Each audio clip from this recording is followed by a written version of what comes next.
Good evening, everyone. Welcome to the Institute of World Politics. Thank you for attending this lecture at the Institute. For those of you who are new to IWP, it's a graduate school of National Security and International Affairs. They offer 5 master's programs, 18 certificates of study, and a new doctoral program.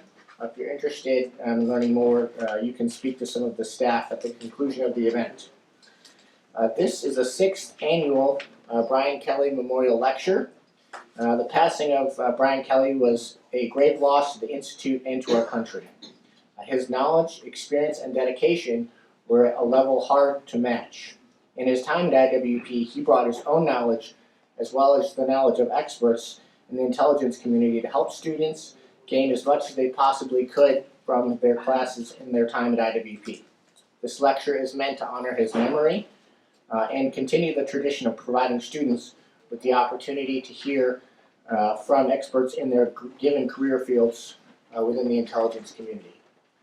Just to add a little bit of context for those who don't know about how this lecture started, Brian Kelley taught here for several years. He taught a course and passed away, unfortunately, in the middle of, or at the beginning, I believe, of the semester. So he had the unfortunate experience of being accused of a crime he didn't commit. He was accused of treason. He was originally thought to be the spy that ended up being Robert Hanssen, who was his counterpart in the FBI, who would have been his counterpart in the FBI. And he suffered a hellish experience going through that whole process of clearing his name. And while he was here, he'd like to talk about that experience openly and honestly. And he wanted, one of his main goals, aside from educating students and others who came here, was to make sure that what happened to him, how he was treated, and his ordeal never happened to anyone else again. So without further ado, I will introduce our speaker today. He's Dr. David Charney. He's a medical doctor. He's the medical director and founder of Roundhouse Square Counseling Center in Alexandria, Virginia. He specializes in anxiety, mood disorders, couple and family therapy, as well as attention deficit disorder. In addition to his usual practice, he has treated personnel from within the intelligence community. As a result of his unusual circumstances, he's had the opportunity to join the defense team of his first spy case, Earl Pitts. Subsequently, Plato Cacheris, the attorney for Robert Hanssen, invited Dr. Charney to join his defense team, which added a further dimension to his experience. With the addition of his third spy case, the Brian Regan case, Dr. Charney further deepened his knowledge of the psychological nuances of captured spies. As a member of their defense team, Dr. Charney was perceived by insider spies as an understanding and supportive figure, which lowered their defensive mindsets and provided a truer picture of their inner lives. Many common assumptions of spy motivation were brought into question by Dr. Charney's work. Dr. Charney elaborated on his findings in part 1 of his white paper entitled "True Psychology of the Insider Spy." Part 2 of the white paper, entitled NOIR, a white paper proposed a new policy for improving national security by fixing the problem of insider spies. And it lays out Dr. Charney's innovative and perhaps controversial recommendation for making use of what he's learned to better manage the problem of insider spies we still have today. To educate and promote these concepts and ideas, he founded NOIR for USA, a nonprofit organization. Without further ado, sir.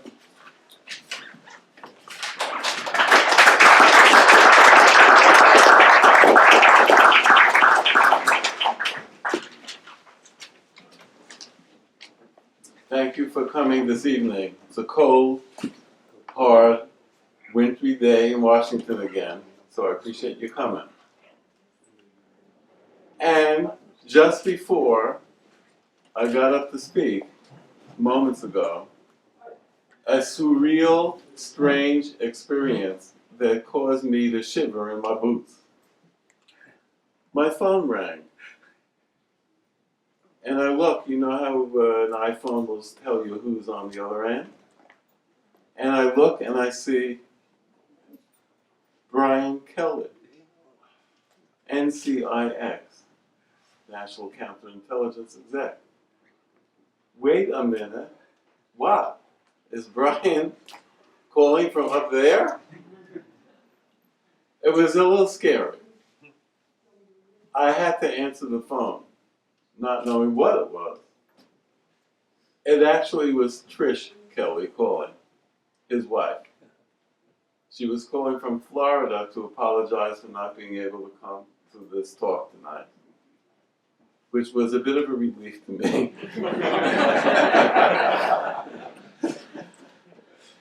So I'm going to start talking about Brian because Brian was one of my most dear friends.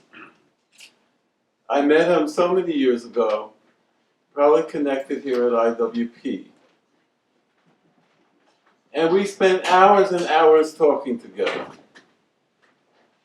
He, even though I was already coming up with what I'll call semi-controversial ideas about the motivation of insider spies, listened to me, and he actually liked what he was hearing. So much so that he supported my efforts to discuss them in various IC audiences. I can't tell you how many places he invited me to. Some of them were deep black places, or inside the CIA. So he was a friend, a dear friend, and a supporter, and we got together and we talked on so many things.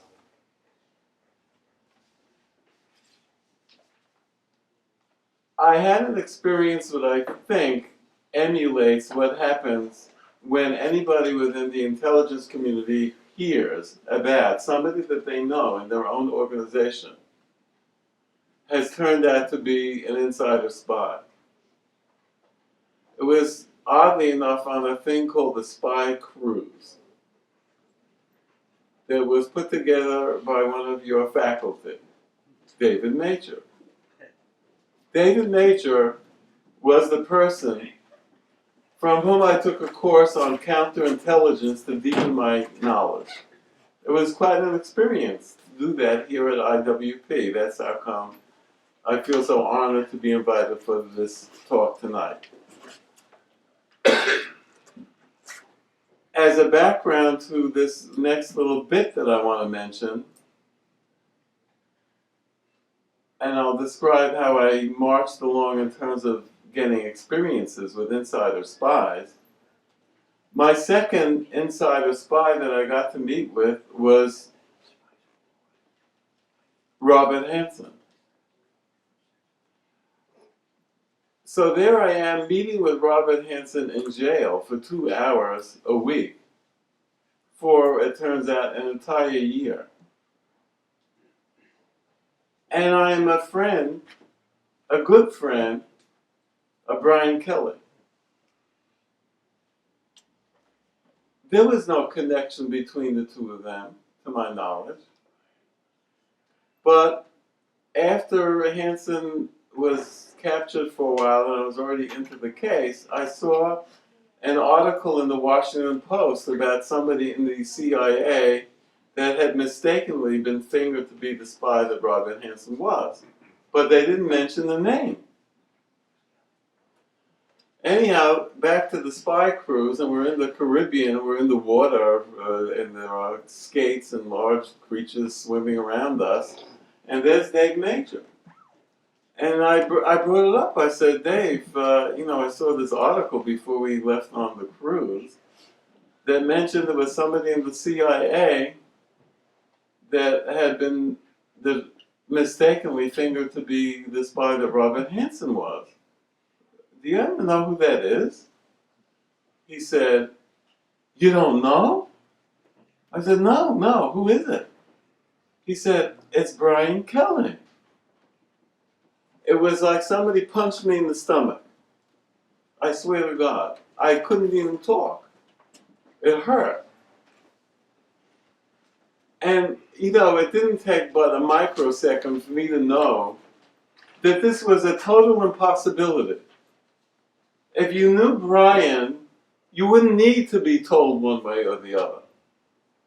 Because he was that sort of a person that you realize is a rich, lovely, balanced personality. He was always doing nice things for people. He was generous with his time and his energy. And it wasn't thin, it was deep. It was very deep. So in one fraction of a moment, I learned from Dave Major the craziness of thinking that Brian could be a spy, that I'm actually seeing the actual spy every week for 2 hours. I mean, how could such a crazy connection occur in the world? But in Washington, these things happen. And I told you about the punch in the gut that I felt. I've talked to any number of people that used to be in components where, like, Walker worked or Ames worked. Name the big spy names that you know about. And they all are still hurt and shocked and disgusted and feel betrayed. And many of them use the same terminology that I've just used, a punch in the gut, when they found out about it, okay? So there I was, except I knew that this was a terrible error. Now, what about Brian? It took a long time for him to get his name cleared. There was a lot of resistance. The FBI people working on the case were just so convinced by everything they came across. And nowadays, these terms are popular. Confirmation bias, you've heard that? So everything that came along was proving that Brian indeed was the spy. Even things that proved that he wasn't a spy proved that he was a spy, except he was a master spy. Because he could twist those things to make you believe that he wasn't the spy. Huh? There's a Yiddish term that comes from German called Mensch. It literally means just man. But in the Yiddish flavor, it is a very rich, complicated description. There is no other high accolade that exists than being called a mensch. That means that you're a balanced, generous, wise, deep, lovely person. And it's established over years. That was Brian Kelley. So for me to be invited to give this talk tonight means so much to me because he meant so much to me.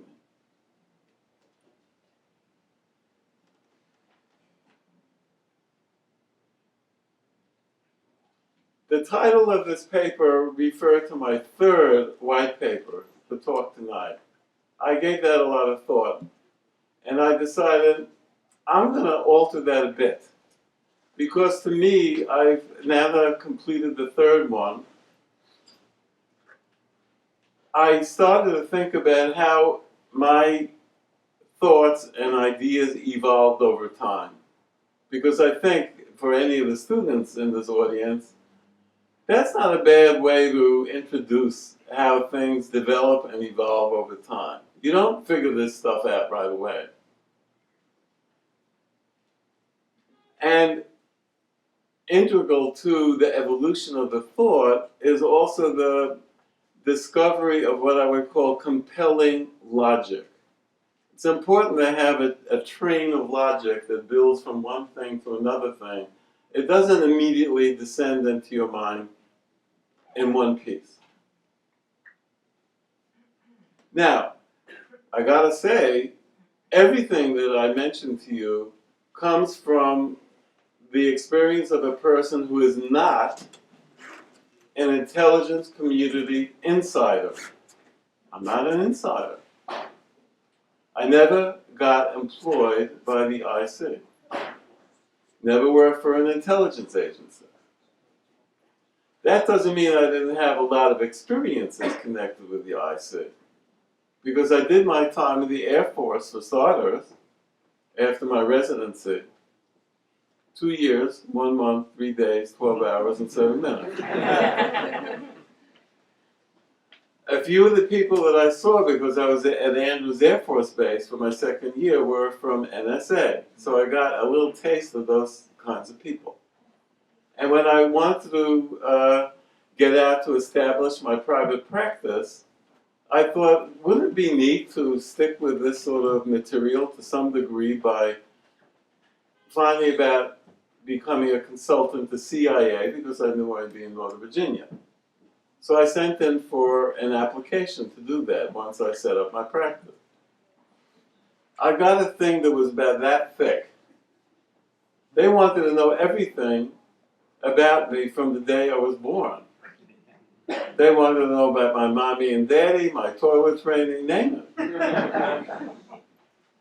I didn't have the time or the energy at that time of my life because I was starting a private practice. And I was very busy, so reluctantly I had to say, well, you know, I'll have to wait on that, maybe catch up with it later. And I started to flesh out my group practice that I started to build in Old Town Alexandria. I bought an office building. I didn't know anything about business or office buildings, and I learned terminology like feeding the alligator. What does that mean? That means meeting your mortgage payment every month. Well, if you're going to feed the alligator, you have to set a lot of activities going. You have to hire people, get new patients to come in, make stuff happen. And I had to do that. I just had to do it. Well, I topped out after a while. I had all my offices humming and all this. And then I get one more call. It's a young social worker who drops a name on me. It was the brother I never had. He was a person who was in my psychiatry residency, the co-chief resident, and she was related in some way by marriage. And when she mentioned all that, I had to just give her an interview. How could I not do that, even though I was full? I met with her. Her name was Judy. And she was everything you would want to have on your staff. She was smart, engaging, personable, intelligent, experienced, name a nice thing, she was it. So I just figured, all right, I got to get Judy into my team. We'll make room for her at the table. 9 months later, I got a letter from CIA saying, you are now qualified to receive referrals from our agency. What? How did that happen? I didn't know, I hadn't applied. I didn't know I was being investigated, if I was or not. Who knew? It took a while to figure it out. Judy's mommy worked for the CIA. Judy's mommy stood up their first employee assistance program. Judy's mommy took it on her own to put me into the pipeline. And I wouldn't be talking with you today if that hadn't happened. So that was my entree, my immersion into the world of the intelligence community, not by being an employee, but rather by being a consultant to people that were referred to me. And I got to meet people from all over CIA. After a while, I started to think of them as the different tribes that exist within the CIA. There are the case officers. You can just picture what those guys are like, and some women. Then there are the analyst types that are kind of like PhD professor people. And then there's the DS&T, the geeky engineering guys. And on and on. There were lots of these different tribes, and I got to meet all these people and learn a hell of a lot. Now, they were trained, and so was I, not to ever ask or bring up anything classified. They knew that, I knew that. So, what I absorbed was how they were as people, what the dynamics were at the office, various things that were not classified, certain trade crafty things that were not classified. It was just that sort of an experience, but it gave me a lot of a feel for what's going on inside there. And I also had, at that time, a number of doctors, psychiatrists, that were moonlighters in our practice. What does that mean? They were government psychiatrists that didn't want to lose their skills of doing treatment, because their roles as government psychiatrists was not to do that, but rather to evaluate, to adjudicate, to refer, all this kind of administrative stuff. And they didn't want to lose their hand. So they would come to a place like mine, and they would have a limited practice, let's say in the nighttime. That's why they call them moonlighters, right? And I had a whole string of them. One of them was a guy named Larry, and he worked for the State Department. Cool. Except that 6-7 weeks later, he comes up to me in the evening and says, "David, I have something to tell you." "Yeah, Larry?" "I don't work for the State Department." "Oh?" "I work for CIA." "Oh." He figured out, because I was seeing enough CIA cases, that it was safe to bring that up with me. Well, that meant that we could chat with each other about stuff. 2 months later, again, Larry says, "David, I have something to tell you." Yeah, Larry?" "I was playing squash with a lawyer friend of mine this weekend, and that friend of mine said, we have a very interesting case that came into our firm. We'd like you to consult on it." So Larry says, "Yeah, what is it?" "It's an FBI special agent who turns out to be a KGB spy." "Oh," Larry says, "this is indeed very interesting, but I can't do it. It's a conflict of interest. I work for the feds, but I think I know somebody who might be able to help you." Well, that was me. That is how, through all these weird accidents, think about Judy, think about Larry, I'm winding up to see Earl Pitts in the Alexandria Detention Center. I meet with Nina Ginsburg, the attorney, with mixed feelings, I must say. Because you work with people from an agency, you develop a loyalty and attachment, and the idea of working with somebody who's betrayed the people that you're working with, that's not nice. On the other hand, I knew enough about all this stuff that I knew that there was not a whole lot of knowledge about the psychology and dynamics of what goes on in somebody who crosses the line. I thought, well, I just gotta look into it. Nina Ginsburg has her own mixed feelings. She thinks she could make use of a psychiatrist on her defense team, and she's telling me stuff that gets me rather concerned about Earl Pitts. I haven't met him yet, but he is apparently quite depressed. And the more she's telling me about this, the more I'm thinking, whoa, this sounds a bit suicidal. How would I manage that if he's in jail and I have limited powers to treat? So I'm already thinking about this, even though we haven't signed up with each other. And then there was the other thing, is that she had a very limited budget. You know, they do, the government pays for defense and all that, but it's a limited budget. She could afford to have me come in for just 2 or 3 times to meet with him. And all this stuff was in my mind, and I'm thinking, if I'm going to do this, it's going to take a whole lot more contact than 2 or 3 times. Otherwise, what's the use of it? And I solved the problem of money right away with Nina by explaining that my fee for these visits would be nothing, pro bono. To me, it was more of a quest for trying to maybe make a contribution to our country and national security, if what I learned would be helpful. And I also was thinking, how could I frame this to Earl Pitts, whom I've not met yet, so that that could happen? And I was thinking about what I know about dealing with suicidal people in my own practice, which is you've got to give people something tangible and important that makes their life still seem worthwhile and productive and has a future component to it.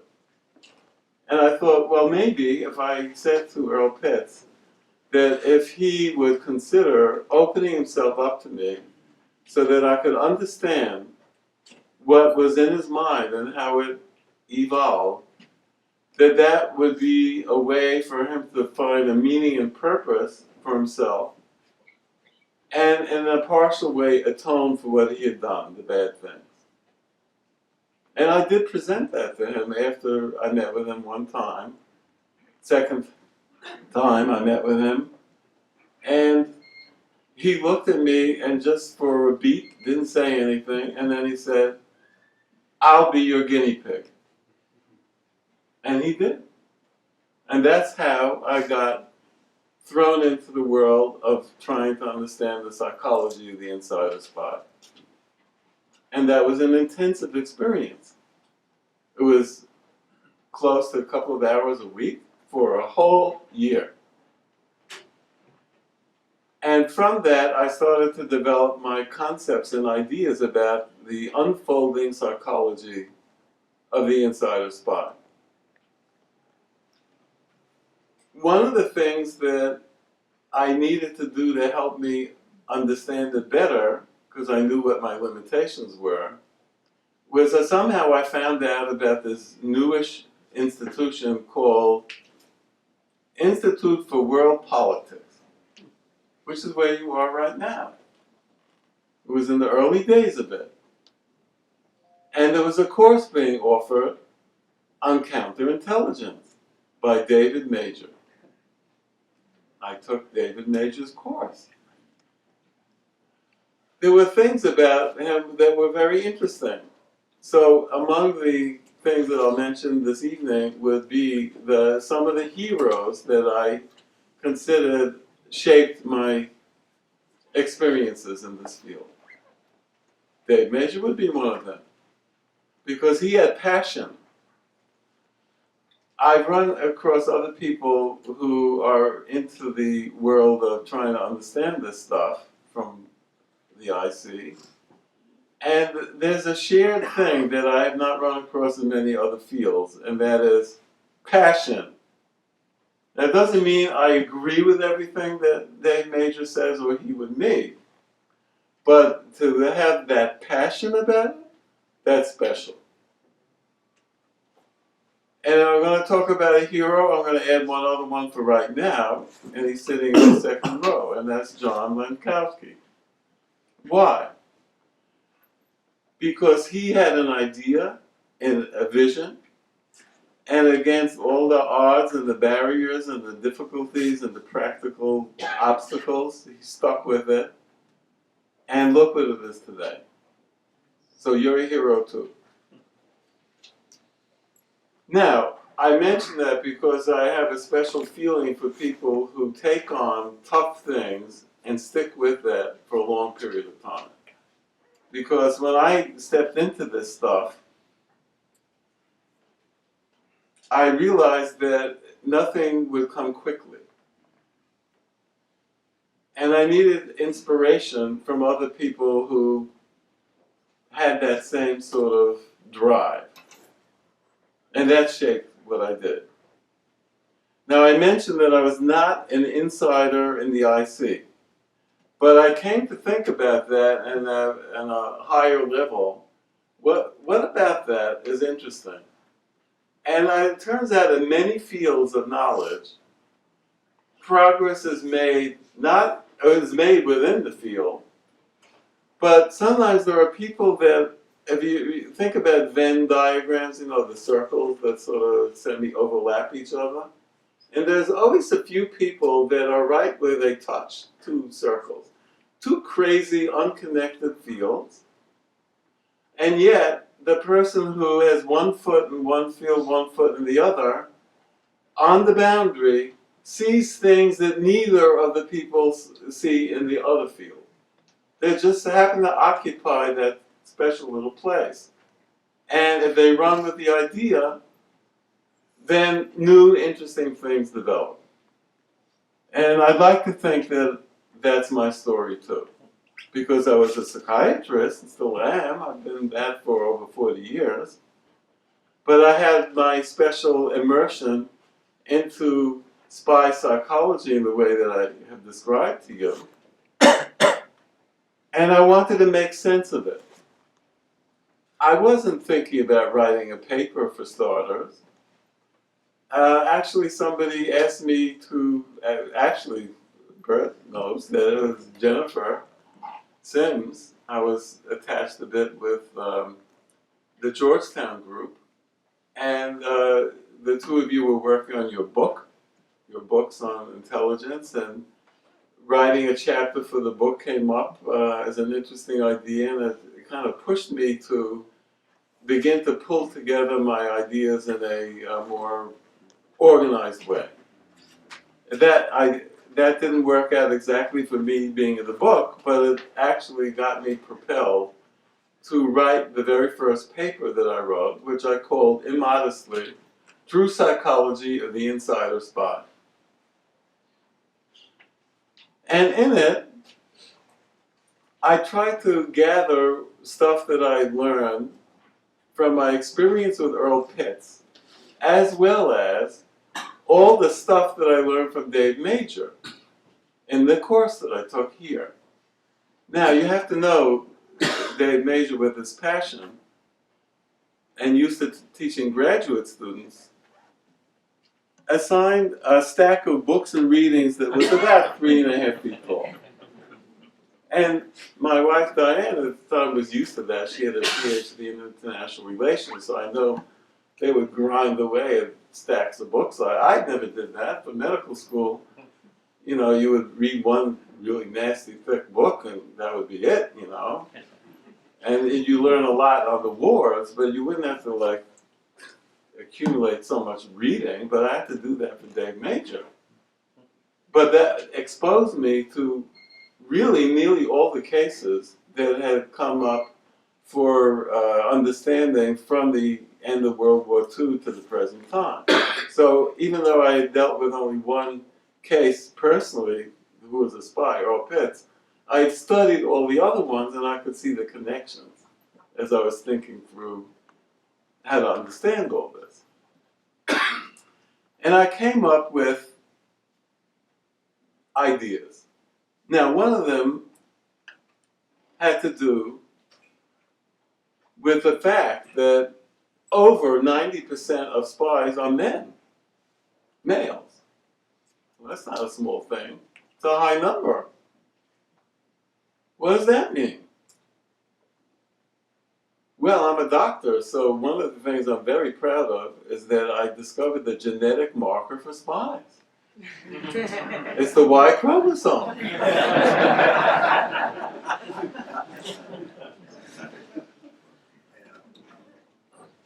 But I know about male psychology. Hey, I've been a shrink all these years, and there's one thing that is really true, and that is male pride and ego. That's what guys have. Male pride and ego, and it's far more sensitive than we like to let on. It's not that women don't understand this about their men, they do. You all know that. You've had brothers and fathers and all that. There's something unique about male psychology. And there's a whole lot to understand in terms of what tips people over to spy because of knowing that. So one of the first things that I pulled together was what I called the core psychology for somebody crossing the line. And here it is. Short statement. An intolerable sense of personal failure as privately defined by that person. What does that mean, the last part? You can look at some guy's life and say, okay, I see it, this didn't work out, and that you kind of screwed up this thing, and that's only so-so, but this is all right, and that's all right. It balances out, it's not that bad. It doesn't matter what you think. It matters what he thinks about himself inside. And if he feels that he is not measuring up to his own expectations, he feels inside like a failure. But he will not let you know it, because that would be revealing too much. But it'll eat at him. He's got to do something about it. Now, with some guys, they'll go to the bottle and drink. Other guys will get just plain depressed. Other guys will have affairs. Name a thing. Guys inside the intelligence community have other choices that they can make. It has to do with context. If you're feeling really bad and miserable inside about yourself, one way to deal with it is to say, no, it's not me. It's those bastards outside, those people that screwed me. Now, I'm going to get back at them. Do we know this is a psychology that comes up a lot? Yeah, we do. Have you heard the term going postal? Oh, yeah. Guy has bad things happen, shows up one day with an AK-47, blows away some people in his office and the boss. Later on, you find out that maybe his wife was having an affair, or his kids were in trouble, or in jail, or selling drugs, name a thing. He didn't get promoted. So all these things ate at him, and he had to deal with it in a way to kind of unload the sense of failure. But if you're in the IC, you have one other choice. You can say, this place where I work has not done me right, and there's a way that I can get back at that. I can cross the line. So, that was my core psychology. Now I'm going to mention when I ran into people who would ask me, well, you work with these spies, oh, you're doing a new profile. A little gleam in the eye. No, I'm not doing a profile. You know what? I don't believe in profiles. I do not believe in profiles. Now, why do I say that? A profile is like a still picture. You have a bunch of things, this, that, and the other is there. All right. But I don't believe in that. I believe in the unfolding movie of a person's life, how things unfold. That's far more important. Now think about it. People who join the IC, are they special? You bet they are. They've spent years preparing. They know they have to get good grades. They have to be majors in political science or in this or engineering, whatever you want. They have to apply, they have to wait, they have to go through all kinds of stuff to get in. It's a whole lot of hurdles you have to pass through. And psychological screening and everything else. Generally speaking, the IC does a very good job of screening. So we're talking about inherently upper level people that are good people. So now the curious thing is what takes a good person and transforms them into a bad person along the way. Not at the beginning. If you caught them at the beginning with bad information, you wouldn't take them in the first place. No, this happens later. very often years later. What happened? That was the interesting mystery. So beyond just letting go of a profile concept, I had to think in terms of what I knew from my practice and other things, and I called it the stages, the 10 life stages of the insider spy, because that gave a sense of flow, like a movie unfolded. And I'll walk you through that quickly. Stage 1, sensitizing stage. Growing up, let's say in a harsh home life experience. Oh, you see that? And right away you're going to say, forget that one. Let's look at the next resume. No, you're not going to do that. Why? If you did that, 85% of people in DOD, the IC, law enforcement would have to be let go. Because they've all been through crap growing up. They come out of it different though. It didn't kill them. It made them have a sense of personal mission that they got hit in these bad ways, and they're going to protect other people from experiencing harm in their own way, whether it's DOD, law enforcement, whatever. So they convert the bad thing into a good thing. So even though I label that the sensitizing stage, I'm not giving too much credence for that to say anything about what happens later. Just is part of the story. Second stage is different. That's when people go through times that are ultra rough and hard. People can have bad life experiences that just wear them down. I think about this as the bell-shaped curve of life. We all know about that. There are people at one end of the bell-shaped curve that everything just goes swell for them. It's an intact family they're in. They have a fair amount of wealth. Everybody's reasonably sane. They go to nice private schools. They get into Yale. Then it's off to med school, law school, and then they meet a gorgeous movie star girl, and they get married, and 2 beautiful little kids. And I hate them. Because that's not my life. Then there's all the rest of us kind of in the middle.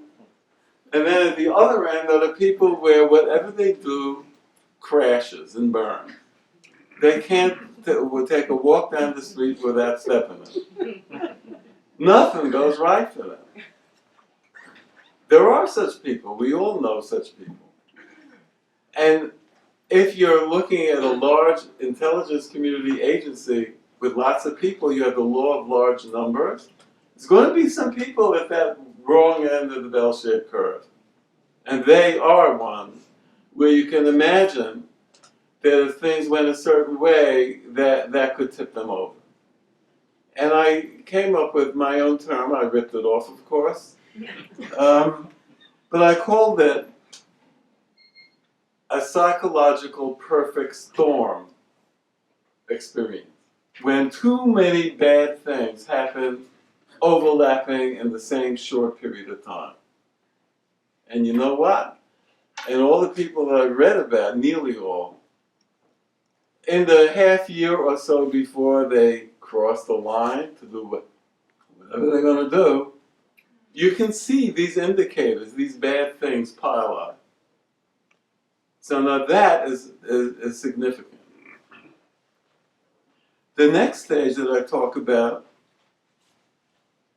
is a crisis stage. I call it a personal bubble psychology. That's when somebody has been so messed over by too many bad things happening that they are not thinking straight anymore. And I invented a story to kind of convey that. Because everybody sitting here, I just know you're thinking to yourself, oh yeah, that could happen to somebody else, but not me. No. All right, So I invented a story. Guy comes home, nobody's home. There's a letter on the kitchen table. It's from his wife. I'm sorry to tell you that I just can't be with you anymore. It's over. I know this is shocking, but I'm out of here. What? The phone rings.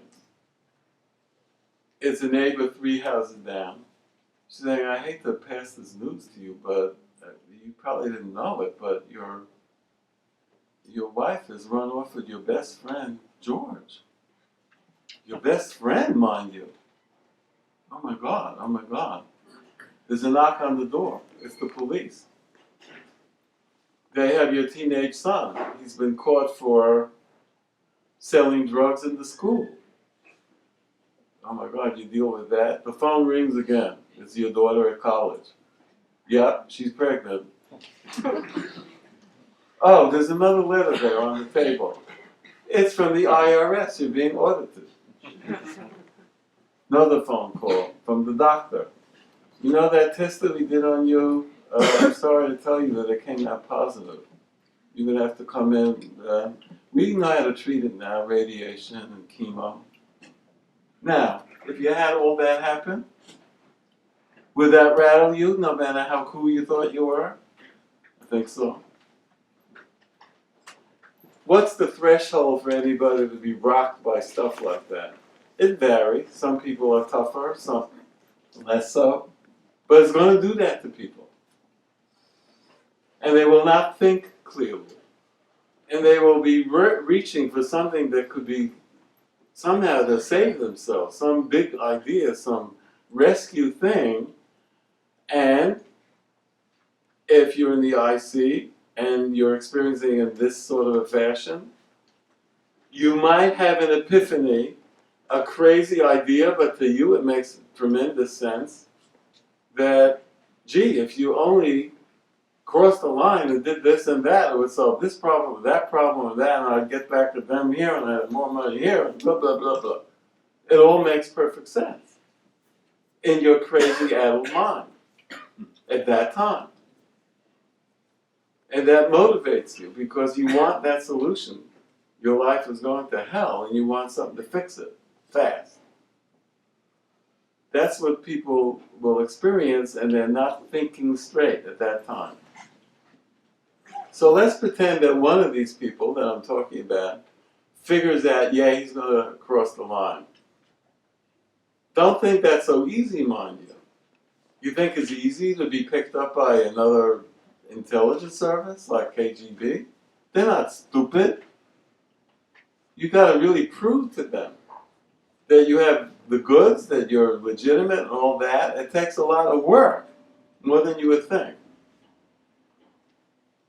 Few of these people volunteer immediately and get picked up. But let's say that this guy succeeds in getting picked up. Well, now you're into the next stage. It's kind of post-recruitment and you're in a state of euphoria. Why? You pulled it off. You did it, by God. You have fixed your life. You got this thing going. And all those people at work that didn't give you respect, hey, this guy, he's really a cool guy.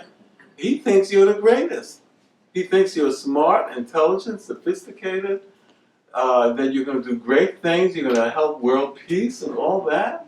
Geez. And also, you're going to be taught all this really interesting stuff that is this trade craft, kind of interesting stuff. Now it's like fun, exciting, different world. That's what you're there on that stage. But, no crisis lasts forever. There's going to come a time in a month or 2 or 3 when you're going to wake up one morning and the things that you thought were crises are kind of quieted down, and you say to yourself, what was I thinking? What was I thinking? And you realize, oh, this is not a good situation that I put myself in.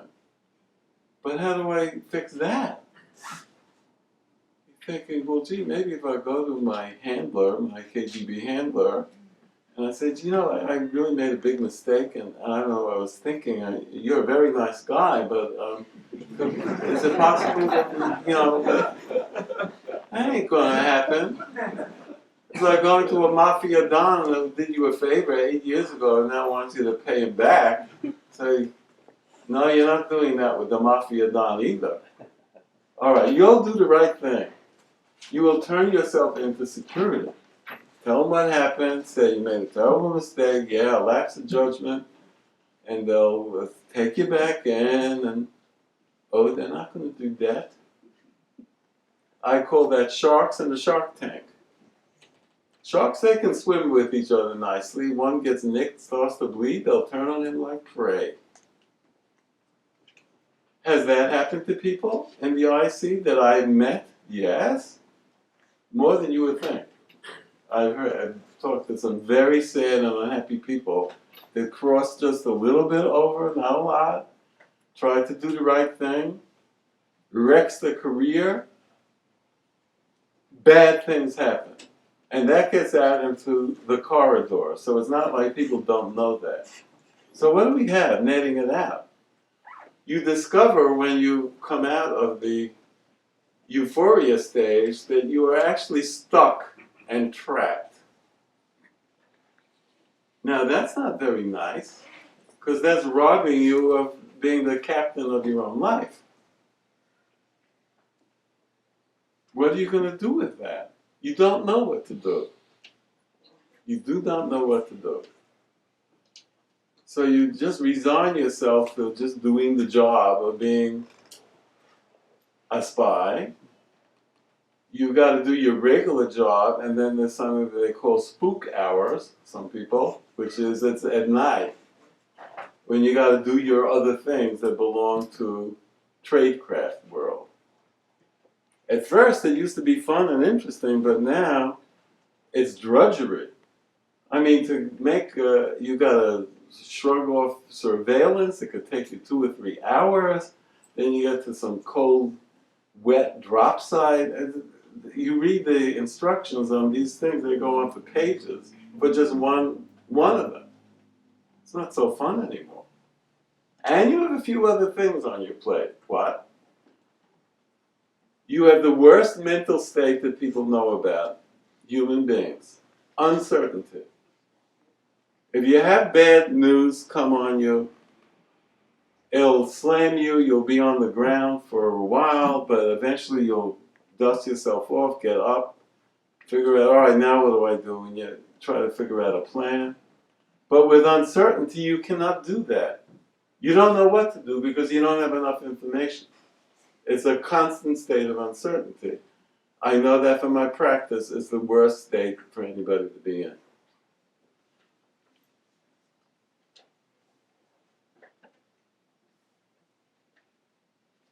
And you're paranoid because you don't know when there'll be a knock on the door and they found you.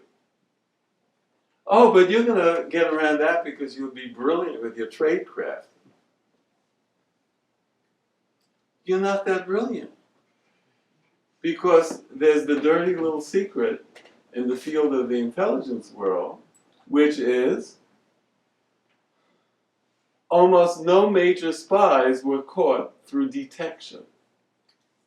They were caught when somebody from the other side, KGB guy, got sick and tired of borscht for lunch every day and wanted a Big Mac, comes over to our side, but to prove his bona fides, he's got to bring over gifts, the names of people that he knows about. And it doesn't matter how good your tradecraft is, because when that happens, you're toast.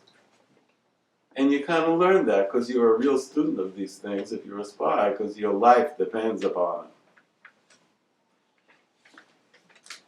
So, you just are stuck because you don't know what else to do. Now, there are theories about spies. You read all the words, you know, narcissistic, and angry, and blah, blah, blah. And evil too, mind you. But wait a minute, how come virtually every spy that I know about goes into a state of dormancy? Dormancy. They quit doing it. Why? I asked Earl Pitts about this. They were hoping, dreaming of being out of that life. They could imagine it, and they thought, well, how can I become less useful and valuable? I know what I'll do. This is Earl Pitts talking to me. He'll take articles in Newsweek magazine and just change a few words and hand them in as his product that he's bringing in. And he was thinking, he does that for long enough, then they'll begin to think of him as kind of like useless and not very helpful, and kind of he'll go off the radar screen, and then he'll be okay. That's a wishful thought. But I believe that nearly all spies, including the other two that I work with, Robert Hanssen and Brian Regan, had periods of dormancy when they were dreaming about this relief from the uncertainty and the terror and all the other things that I've been talking about. But then the chain can be yanked again, and then they'll have to do it again because the handler figures out some other thing he needs.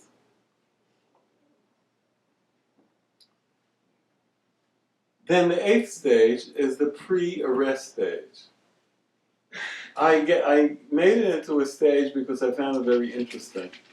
Because, of course, now the Bureau knows about it, that you're doing these bad things, and they're being very clever. They put cameras in the ceiling, and they have you under surveillance, and you can't pick up on it, and they're just trying to catch you in the act of all this.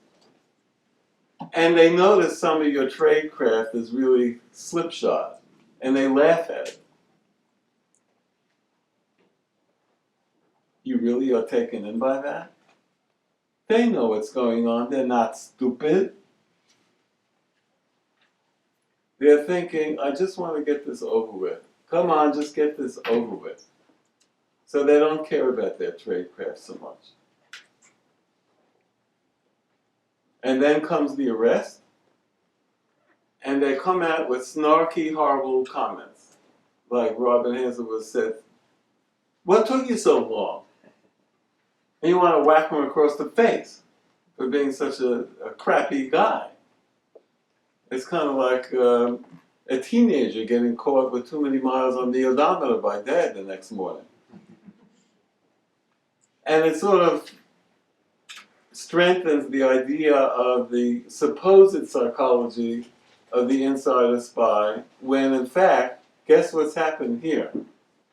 He had his first failure that he couldn't navigate his life, and that pushed him to seek a crazy solution of crossing the line.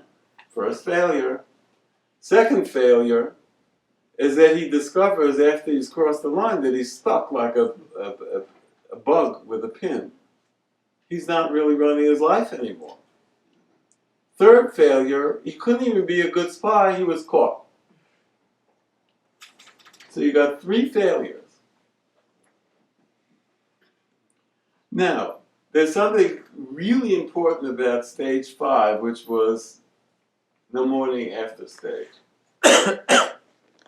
I gave it a term called convergence. Convergence. What does that mean? It means I don't care what led anybody to become a spy in the first place. Once they get into stage 5 and they've woken up to the situation that they're now stuck with, they become psychologically extremely similar.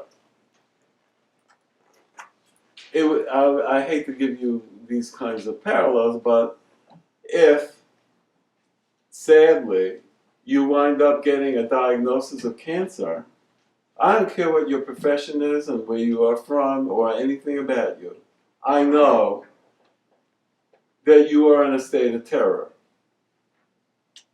and you cannot shake it off. And you're worried about your family, and you're worried about finances, and you're worried about 1,000 things. Just like the guy in the next bed over with his diagnosis of cancer. there's a convergence that makes you very, very similar to the other people. Now, there are nice things that are convergent. You buy a new blue T-bird, and all you can see on the road is that, oh, there's another one like mine. Oh, there's another one. You're in the club. That's a nice thing. But a bad thing, you're very much the same. Now, why do I highlight this? Because in laying out these stages that I've described to you, I'm building a description of what the population is that we are concerned about. And I have a thing that I do in my office and my regular practice, which is the following. If we can precisely and accurately describe fully the nature of a problem, we are halfway to solving it. Just a description of the problem, fully fleshed. If we have a better idea of what goes on in the minds of spies along the movie course of their life, we're halfway to beginning to solve our problem. And one of the things that is terribly useful is the idea of convergence. Because if they're all feeling this sense of stuck, trapped, and helpless, what if we figured out a way to make them not feel that way? Would that be useful? Yeah, it would be, I thought. And that explains why I was impelled to write my second paper, my white paper called NOIR, Noir. Now, of course, anybody who knows French gets the little cuteness of it. A white paper called Noir, which means black in French. Oh yeah, I had to be a little cute. But I did it in a particular way, because I had to figure out a thing that would operate to give life to a mechanism that would work against that stuckness of a spy. I am talking about what would happen if you could build a safe, government-sanctioned, off-ramp exit for people who have crossed the line. There is nothing like that now. Nothing. And what's the price tag associated with that? Year after year, if you don't have to catch them, they just continue to just ferry over voluminous amounts of classified material to our enemies. That's good? No, that's not good. Year after year? Because they see no way out? What if there's a way out? Would that be a benefit to our country? Yeah, I think so. Now, that implies that somebody would voluntarily turn themselves in. Hey, what do you call that? There is no word for such a thing. Because it never happens. Why doesn't it happen? For the reasons that I told you. Too unsafe. But if it could happen, what would you call it? Well, I had to take a word that existed and employ it that way, and I called it reconciliation. Reconciliation. Why? Well, there's so much history to that. Truth and reconciliation in South Africa. Reconcile bills between the two houses of Congress. Reconciliation with marital discord, and on and on. And even in the Catholic Church now. It's a nice word. And I thought, well, that actually makes sense for a spy voluntarily turning himself in. And it was useful to me because I had to figure out, well, if I'm recommending a structure that would exist for that purpose, it's not going to be a new intelligence agency because there's plenty of them. We don't need another one. It would be a subset of something. So I thought, all right, an office. And I had the R there for reconciliation And I'm also thinking, that's neat. I could make an acronym NOIR, noir, in French. And even that word has a long history in the world of intelligence. Black things. In the black when you're operating in Moscow and all this. So, and also it had the benefit of being 4 letters of the alphabet because no pretenses to being a 3-letter agency. No, 4 letters. So it's NOIR. So that was the title of my paper. And what I was proposing is this government entity that would serve as a mechanism for people to turn themselves in a safe way. Now, why would they want to do such a thing? Well, now comes the hard part. You would have to offer them something that really would make a difference in their life. And I came up with the one thing that I thought would make a difference. No jail. No jail. Every other punishment, yep. Lose your job, lose your clearance. Fines. Financial surveillance for the rest of your life so you can't squirrel anything away. May have to adopt a new identity. All kinds of bad things, name the bad things that would be punishments, that's all fine, but no jail.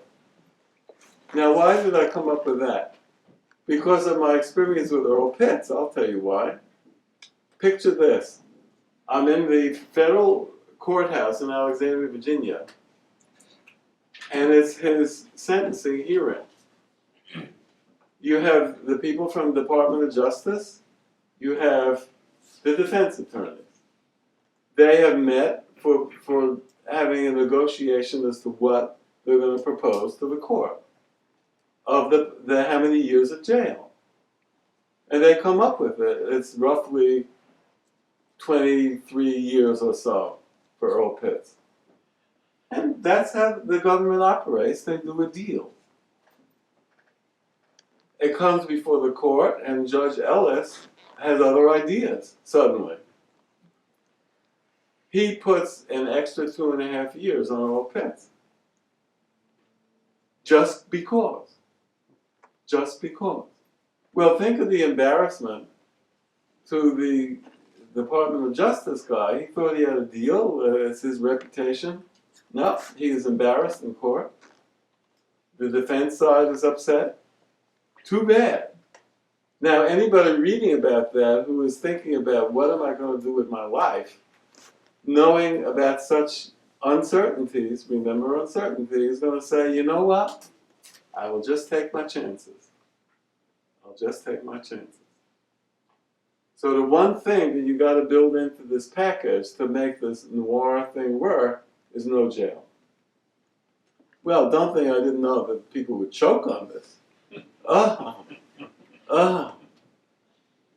Tell my buddies in the IC world about this, and it's horrifying.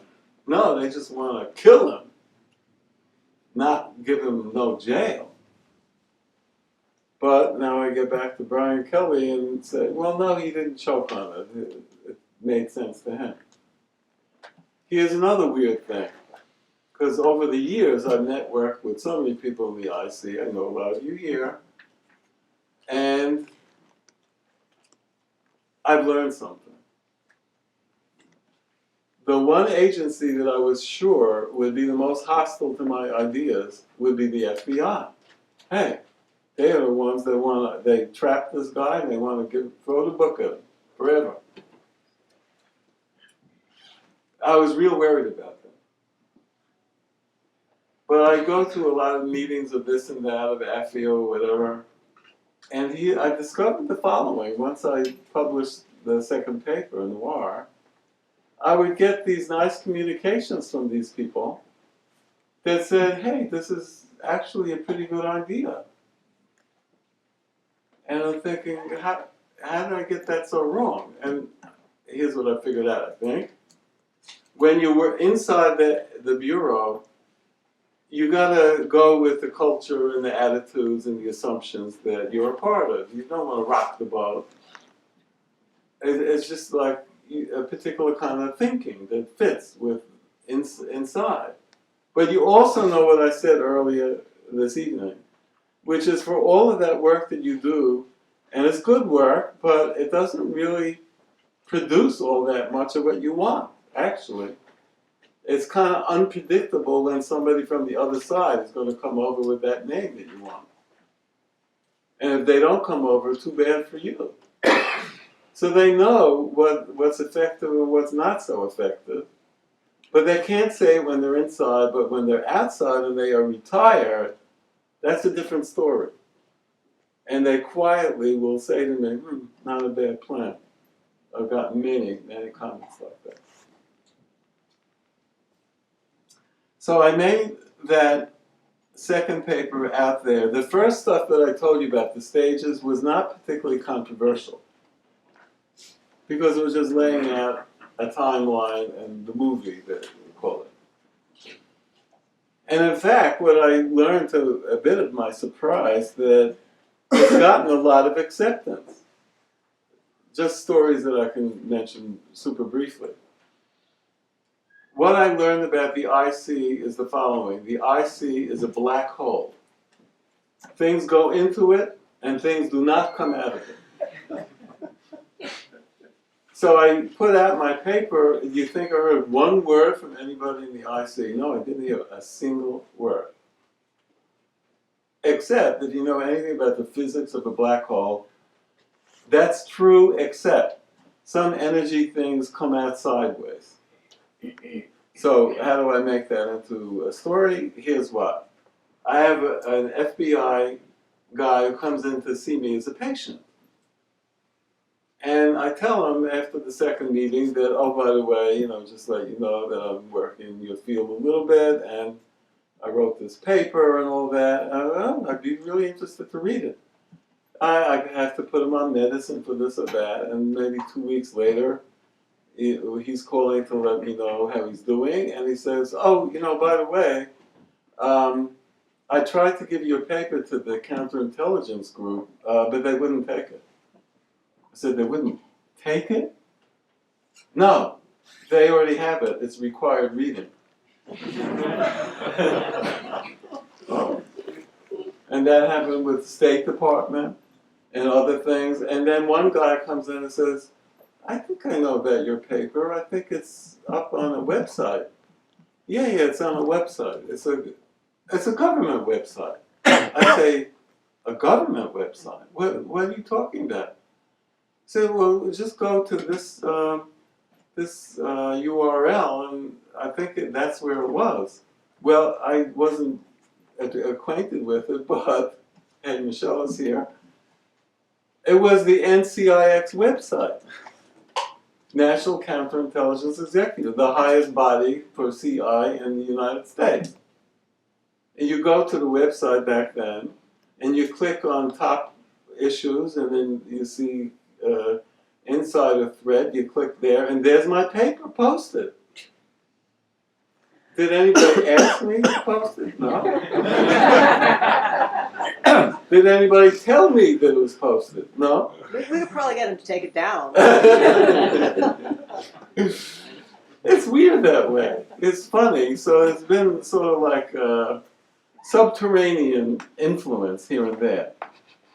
But also, additionally, for an example, I believe at this point I have roughly 10 people who are graduate students in one place or the other in the Washington, D.C. area and some outside that have used my work in their master's theses or in major papers that they are writing.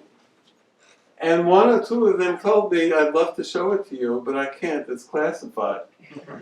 My work was used for their paper, but it's classified. And a guy some of you know called me a few days ago. He's a very experienced counterintelligence guy from FBI. He's retired, author of a number of important books. And he is doing, I won't say who he's studying, because that's for him to say, but he said, I've read your stuff, and this particular guy, who's very important in the history of intelligence, follows your outline point for point is what he said. I want to meet with you for lunch and go over my material with you. And I'm going to do that on Tuesday this next week. So I've gotten acceptance for the basic paper, The True Psychology of the Insider Spy, but my NOIR project is much more controversial, as you can understand. That's a slow sale. It's a long game. I do not expect anything to happen rapidly. But I'm getting indicators that more and more people are buying into it, and that's what I have to go for. And in the interim, as you may know, just from tonight, but in other settings, I've given, I have to say, countless lectures to undergraduates, to graduates in law schools and in other graduate programs on my work, because that's the rising generation. And I figure if they, absorb it and make sense to them, that eventually, maybe policy will change on that. Now I'm going to finish up with a short description of what my third white paper is all about. And it's called Prevention, the Missing Link in the Management of Insider Threat in the Intelligence Community. Now, why do I call it that? My subheadings on the cover say 3 lines. First line: counterintelligence is the stepchild of the intelligence community. Oh yes, it is. We all know that. Prevention is the stepchild of counterintelligence, because hardly any energy, effort, or resources flows in that direction in a way that I deem to be useful. Third line: detection gets all the love, because that's where all of the thought and resources go. Now, that's not a big surprise. There's reasons for that. Number one, people in the IC have kind of like a bureau mindset, a law enforcement mindset. You want to find the bad guy after he crosses the line and shut him down. That's what you live for. You're a hunter.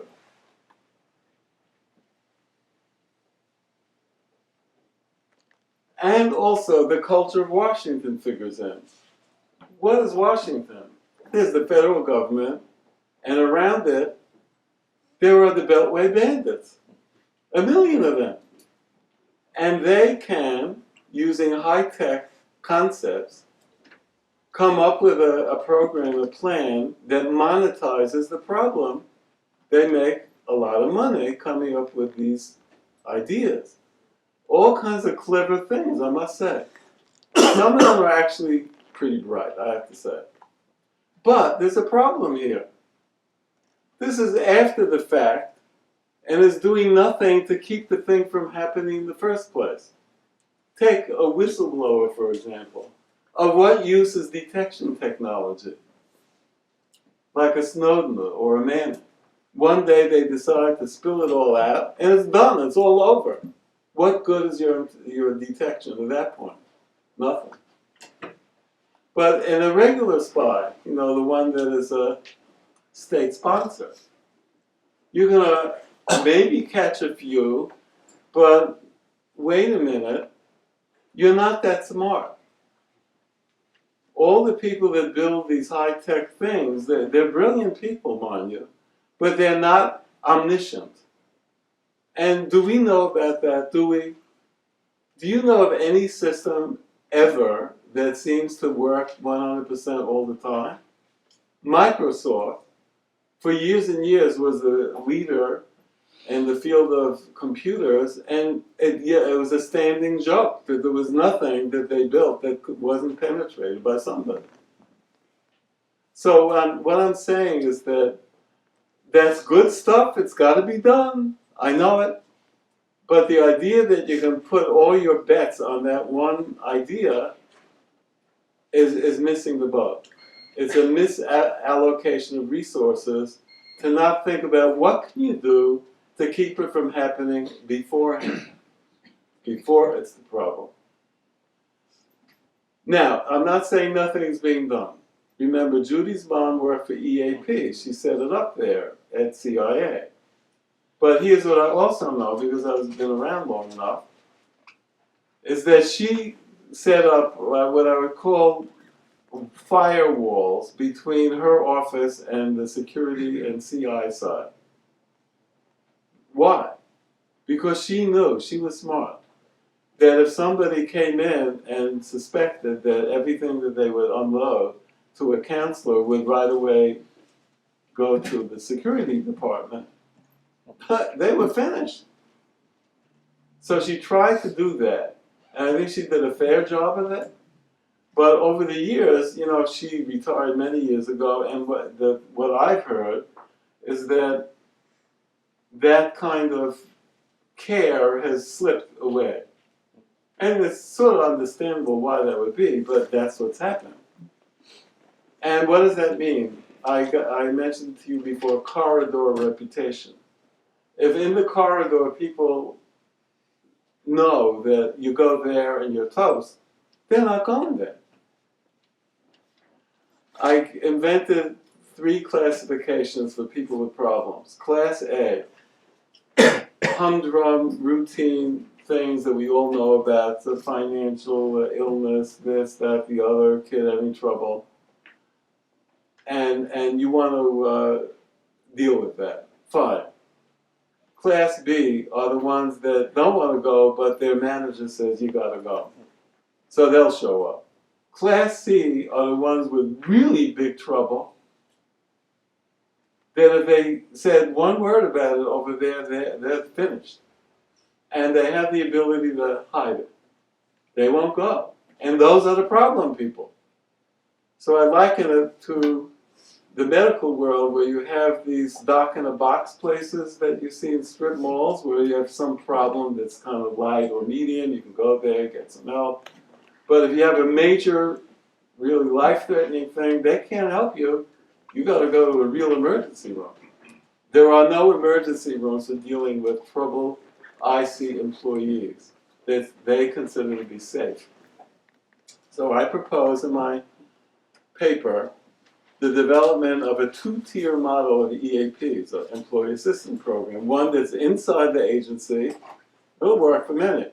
But then one outside the agency, there can be the hot potato place, where it's enough separated from the agency where it's regarded as safer and can do a better job of these sorts of things.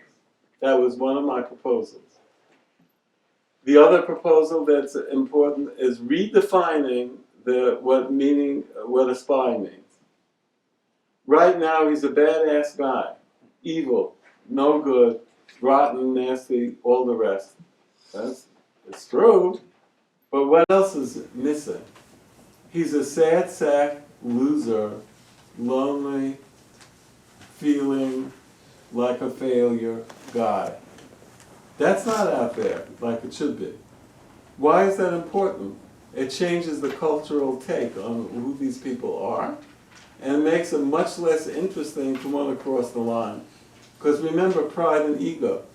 A guy, has the idea that he likes to get back at the bad people that did him poorly, but then he thinks, gee, I don't want everybody to think that I'm a loser, because if they find out that I became a spy, everybody now knows that means I'm a loser. No, I'm going to try something else. I have more things in that paper, but I'm not going to go into them right now.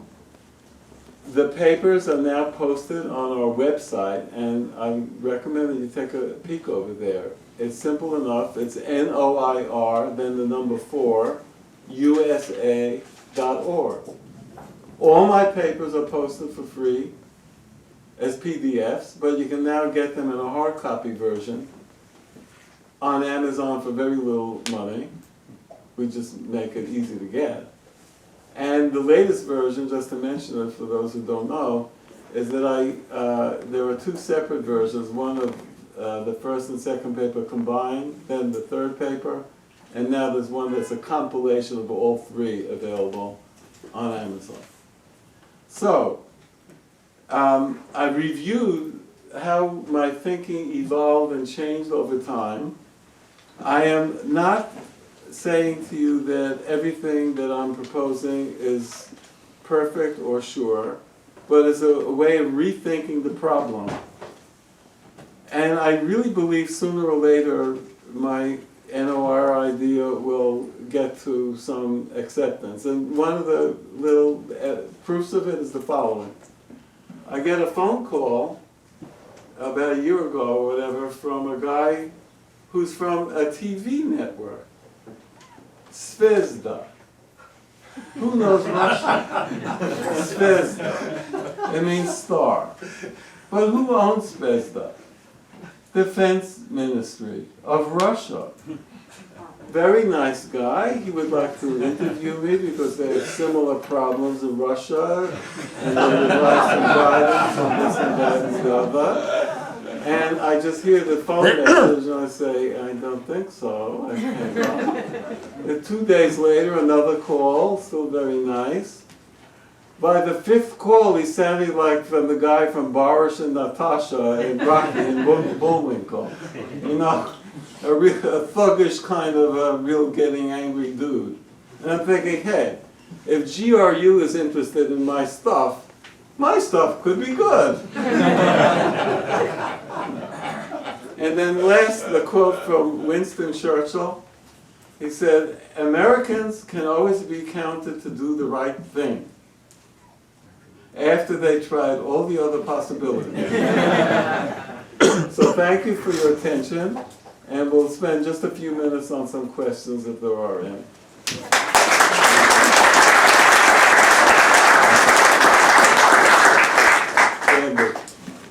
David, fascinating lecture. Thank you so much. I was wondering if you've thought about whether or not, or how far your analysis scales. And by that I mean thinking about the ideological spies, the Rosenberg, Sobel, Algirdas, etc. from prior times. More recently, we had the woman over at DIA, Kendall Myers at State. Do those categories and do those phases apply in that circumstance as well, or is that sort of fall into a separate bucket? That's an excellent question, and you're partly right and partly wrong. Here's how. When I've studied all these cases, so much of what I lay out in the early stages is very similar to what I have described. That is to say, the things that tip people over. They may put on an ideological cast to it, but they're human beings that had other reasons for moving in a particular direction. But the way you verify is, and I should have said this, is that all my work has been done with Americans in this time frame. I do not claim that when you go back to the 30s and the 40s, that this psychology was the predominating one. We all know, we call it ideological spies. Now, there's still a few here and there, or at least they brag about it, let's say. But even with them, I'd have to say you'd have to look at that deeper psychology. But I'm not saying that people in other countries are exactly wired this way either. Partly, yeah, partly they have their own culture and their own life, and I don't want to overclaim. But I'm an American trying to help our country deal with what we've got here. Thank you. Yeah, Michelle. Something I've been wanting to ask you for a long time. Are you alone working in this area in your profession, Dave? Or are there others out there looking at the psychology of insider spies? Have you, for instance, submitted your work to peer review because there are other psychologists, psychiatrists who are working in this area that could give you some comment on that? Is this accepted in the profession, or are you a maverick, or what is Yeah, it? I'm a bit of a maverick, Okay. and I should have mentioned one other thing that was key to all of my experience, and it's a single word: access. Access. Well, what does that mean? You can be a great mental health professional, but if you do not have access to the spies, you ain't learning all this stuff. And I fell into the access in an accidental way. So I'm not even claiming that everything I put together couldn't have been put together by other people in my field, except they didn't have the opportunity because they didn't have the access. So there's very few people, and as near as I know, this may sound braggy, I guess it is, I'm the only one that I personally know of that had this kind of an experience to meet on an extended fashion with captured spies in any country ever. I'm the only one that I know of. Now, I've read stuff that's kind of smart and theoretical, and there's been tons of people studying this. Like, it goes back to Perserec, to name one thing, and Slamer, and all that, all these studies. I've emailed relationships with people that were instrumental in those things, by the way.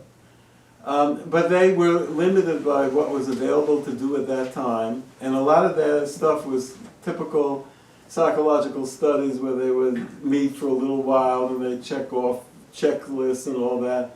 And what made my experience different was actually doing what I do in my office, which is building a relationship that allows all this stuff to come out in a more natural human way rather than a very academic-y fashion.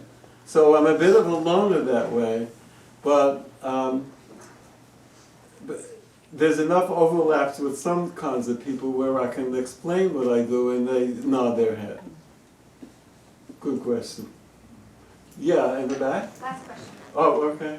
Yeah, Thank all you, right. sir. I want to ask, sir, if you can talk about more of a doctor's perspective on this. You said you've worked with a lot of people who work in this field.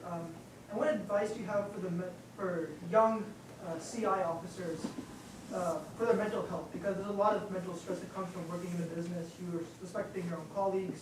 You've got risk. You've got security clearances. How do you recommend dealing with mental health struggles that come? Well, that is so interesting because it fits with one last thing that Annie I wanted to say, and it's the following. In my third paper, I come up with a bunch of recommendations. But what was interesting when I sent it out to various readers, I got all kinds of reactions, negative, positive, this and that. But what was most interesting to me was when one duo that were rather critical, and then they went on to recommend certain ideas that I hadn't thought of myself. Now, why was I happy about that? Because I realized the issue is that the conversation is closed currently. People don't want to talk about what you raised. What do you do that would be effective to help out stressed, younger intelligence officers? Where are the structures that are going to work favorably to bleed off some of the stress and strain that is not going to make you look like an idiot to your co-workers and embarrass you? Well, they aren't there. So I actually thought that my third paper, while I'm happy with it, I'm more happy with the idea that it introduces the possibility of starting conversations with people who are more plugged in, like you maybe, that could come up with new ideas that I never thought of myself, that would actually work because you are embedded in the place. So I don't have a quick answer because in other fields, there are groups that get together and interest groups and all that. But when you're in a highly structured bureaucracy like an IC agency, there may not be such a thing that is acceptable, and therefore, what do you do with it all? You don't want to let anybody see you sweat, and that is what builds up the pressure. So I'm hoping that my third paper, not so much that everything in it is accepted in terms of my recommendations, but rather that it opens up the field to start thinking about it instead of putting all the dimes and quarters into detection fancy stuff. Thank you for answering for that question.